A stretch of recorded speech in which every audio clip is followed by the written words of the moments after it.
visiting here, and we're looking and we're seeing all the insect damage, but we're also seeing the beautiful fruit production.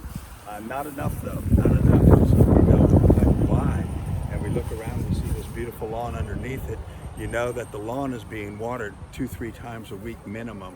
Probably a little much water for the lychees to really produce to their top production, and it also probably adds to the insect damage, but it also will leach out all the nutrients. So that's why we're going to treat the tree with nutrients. We're going to try to just go ahead and infuse this whole little property, for that matter, with all the nutrients, and then we're going to see if we can produce or get an increase in our fruit production.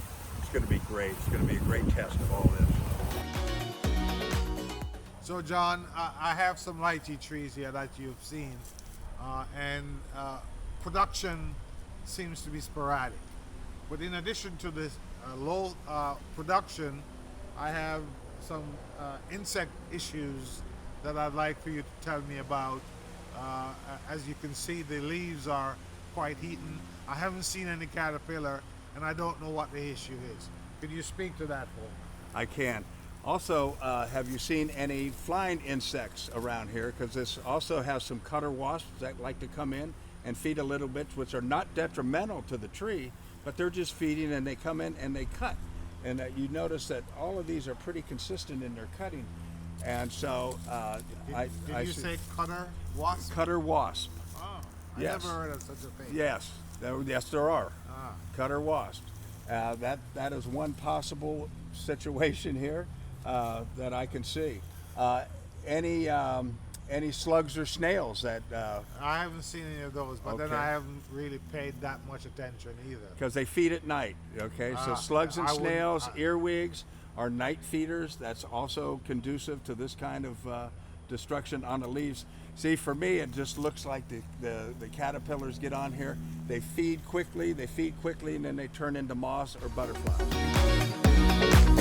Winston, let's taste these. Let's do a little taste test Yes. and see how these are.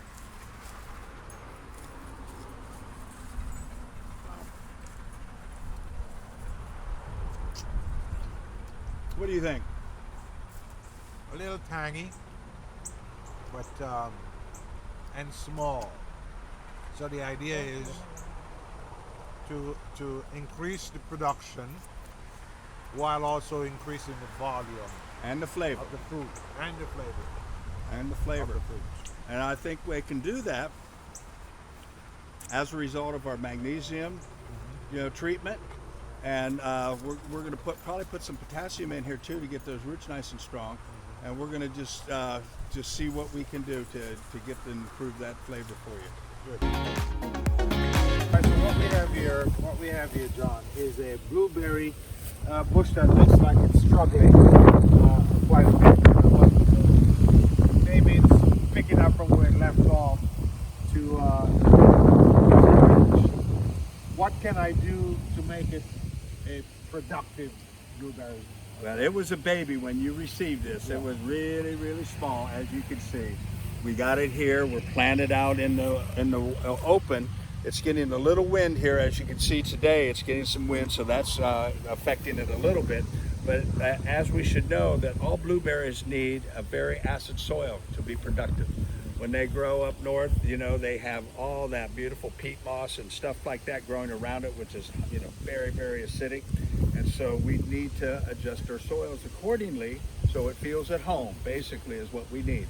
So if we can adjust that pH, it will absolutely produce some stuff for us. We're going to do a little bit of tip pruning here.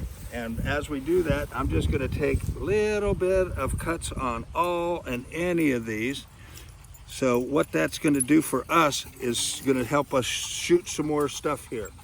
And we'll get some new production there, and it will start producing for us. Winston, I want to talk again about your beautiful mango tree and your beautiful property. And as I'm standing here, I'm seeing how we have a little bit of elevation with our mango tree here. And I'm looking down to where our lychees are sitting, and I see that it's a little lower in the property. I'm also seeing a little bit thinning of the grass, and that tells me that we're getting a little excess moisture down there. which is okay, but we need to add a little bit more food, because what happens when we have excess moisture, that the food is taken away, all the nutrients are washed away. So we need to build up a little bit and just give them a little bit more food to eat. Good, good. Looking forward to that. Well, as I can, confirm with you, your analysis is right, because I haven't been feeding these trees. And like anything else, when you feed, you generate energy.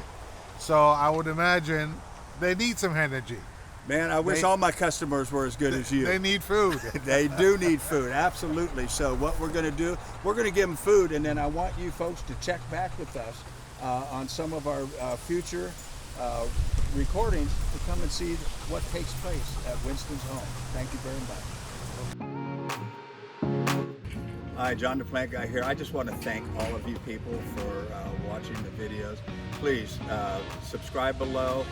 I really would appreciate any comments, questions you might have.